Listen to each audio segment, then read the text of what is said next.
Assalamualaikum warahmatullahi wabarakatuh. Anak-anak yang soleh dan soleha, siswa-siswi kami SMA Islam Anijam Medan. Apa kabar semuanya? Semoga senantiasa diberikan kesehatan, keluangan waktu oleh Allah Subhanahu wa taala sehingga kita bisa melaksanakan aktivitas sehari-hari dengan sebaik-baiknya.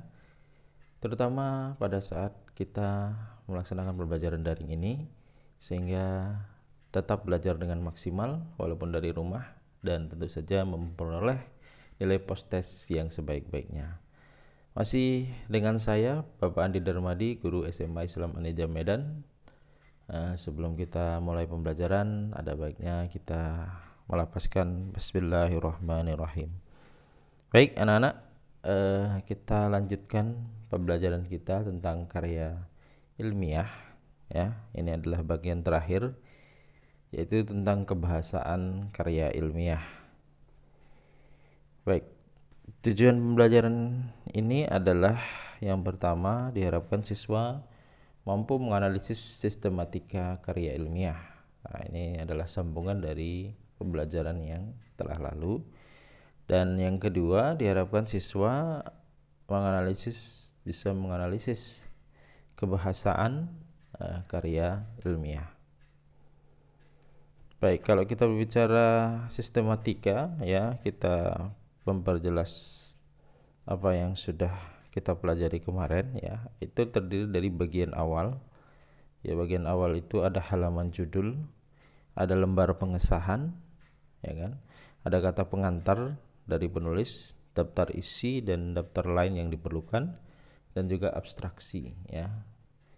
Jadi anak-anak semuanya, halaman judul kalau bingung ini biasanya adalah disebut juga dengan sampulnya ya. Ini ada biasanya ada nama penulisnya ya kan, asal sekolahnya, atau nanti kalau mahasiswa perguruan tingginya.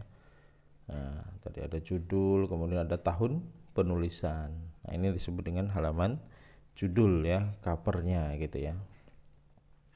Kemudian ada lembar pengesahan ya. Lembar pengesahan itu selain juga memuat judul lagi, memuat nama penulis, ada juga dia nomor induk ya, nomor induk siswa, nomor induk siswa nasional, nomor induk mahasiswa ya.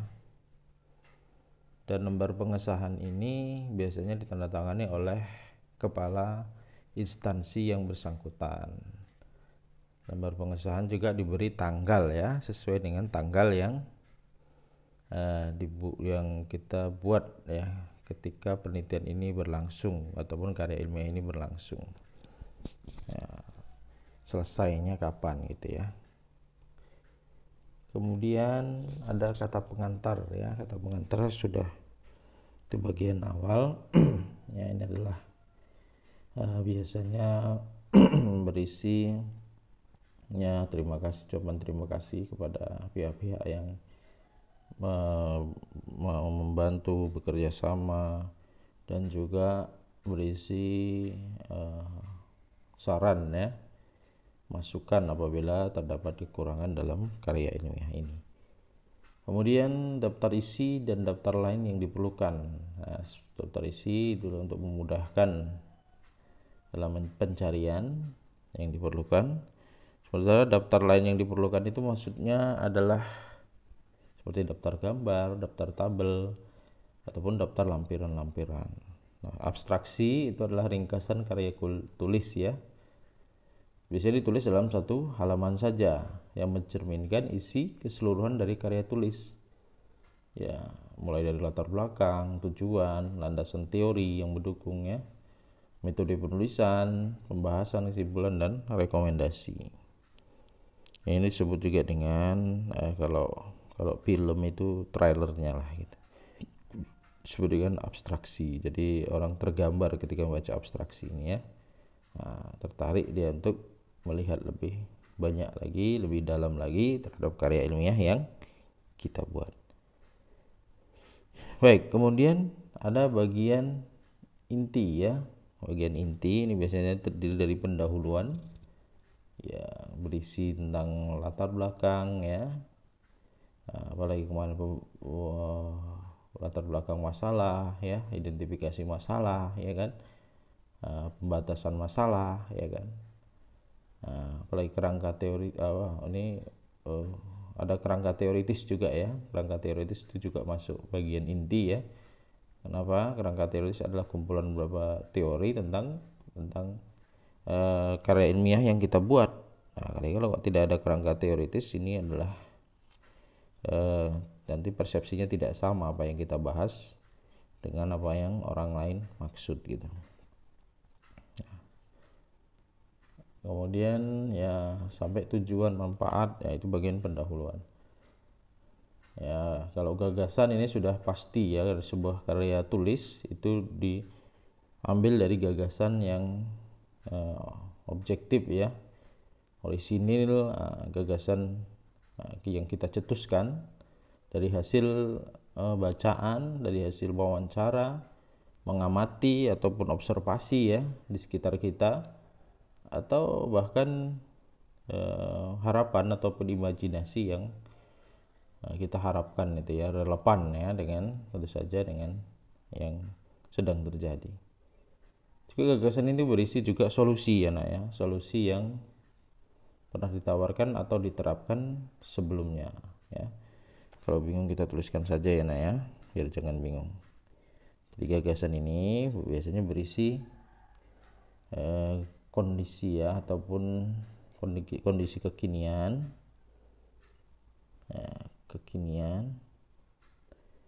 yang kita lihat dari fenomena-fenomena yang terjadi, bisa dari bahan bacaan tadi ya, bisa dari wawancara, observasi.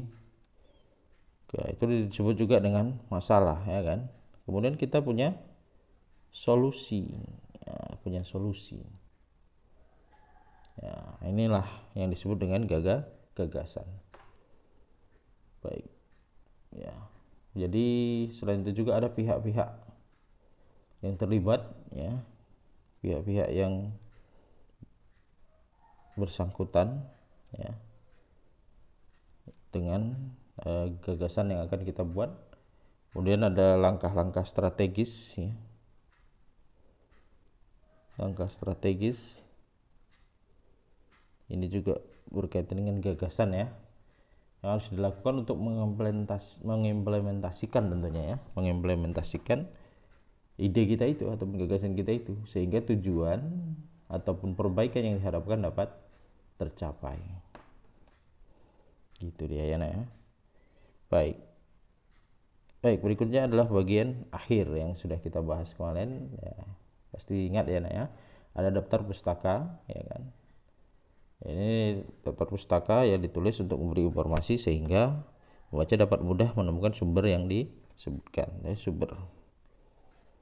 Yang daftar pustaka ya kemarin adalah rumusnya nata, nama, tahun, judul, kota, dan penerbit ya kan.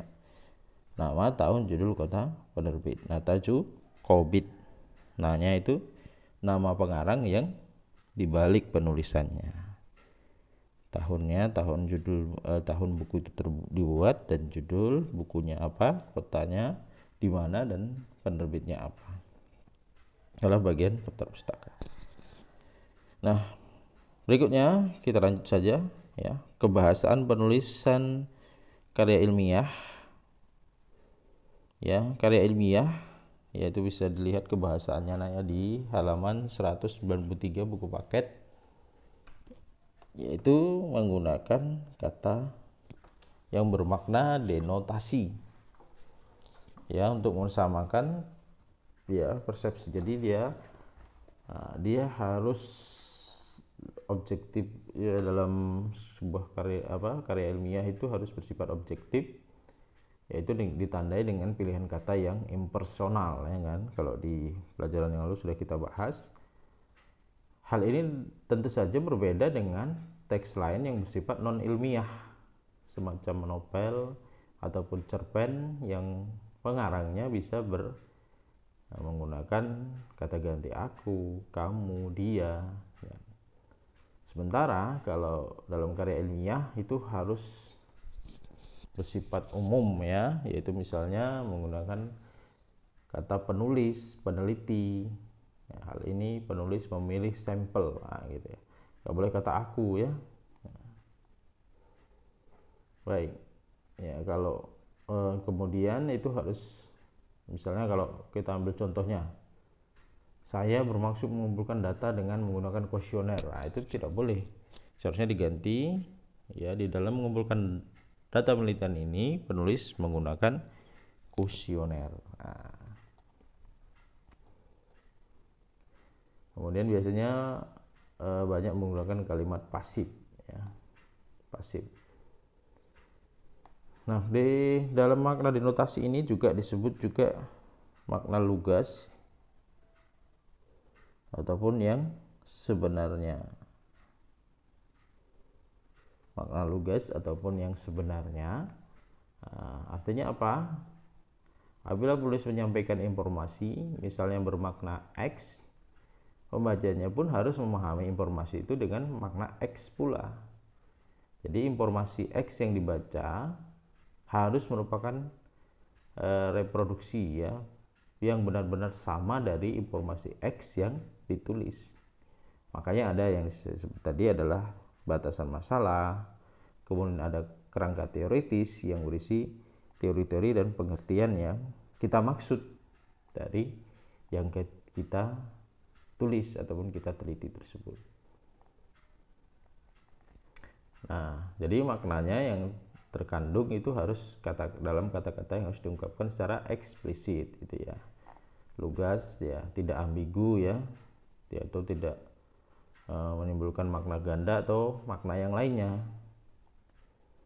Baik ya, jadi misalnya jika ada karya itu digunakan untuk kata seperti prasa atau glosa ya, penulis itu harus terlebih dahulu menjelaskan arti kedua kata itu dalam kerangka teoritis ya, karena ada bagian kerangka teoritis dalam karya ilmiah.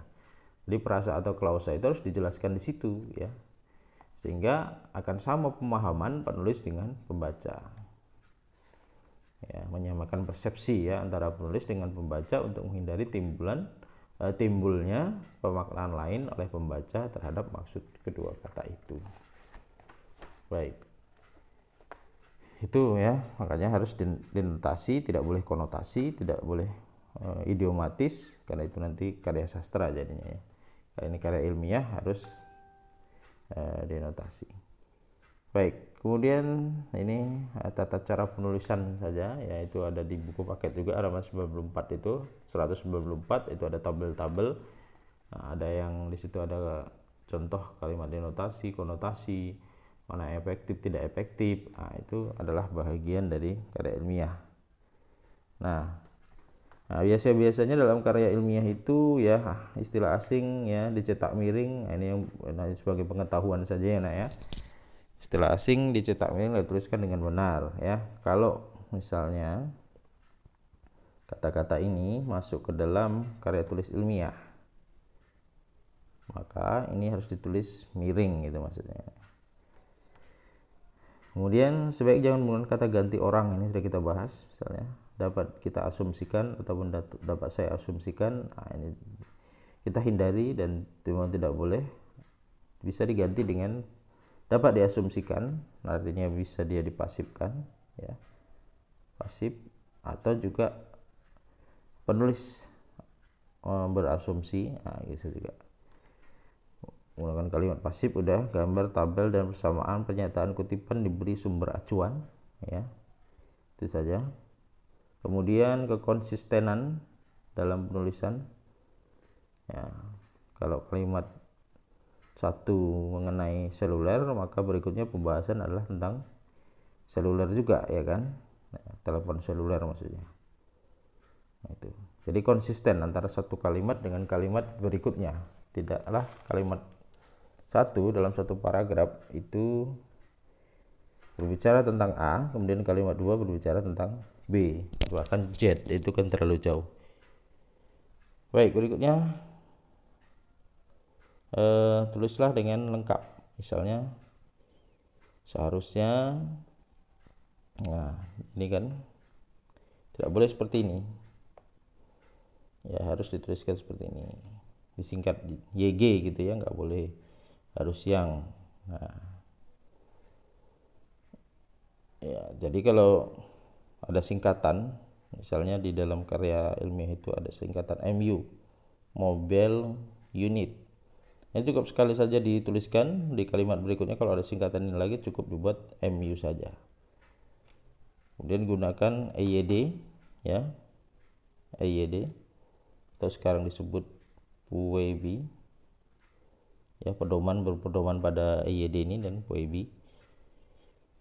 Dan kalau dia misalnya kita di sebuah lembaga ataupun lomba karya tulis, ikuti tata cara penulisan karya ilmiah yang berlaku, ya, yang dikeluarkan oleh institusi. Misalnya ukuran margin, ukuran kertas, jenis huruf itu harus kita sesuaikan. Marginnya misalnya 1,5, ukuran kertas A4, ataupun jenis hurufnya Times New Roman, fontnya 12. Nah, itu sesuai dengan aturan lembaga ataupun aturan sekolah ataupun institusi yang kita tuju dalam karya tulis ilmiah itu, ya, institusi yang dimana kita serahkan karya ilmiah itu.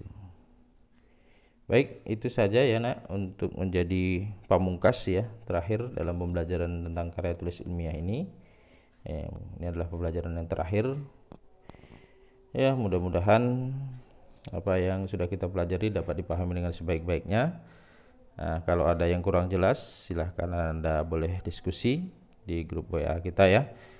Baik, anak-anak, ya, sampai ketemu lagi. Tetap semangat dan jaga kesehatan. SMA Islam Anija Medan, unggul, cerdas, Islami. Assalamualaikum warahmatullahi wabarakatuh.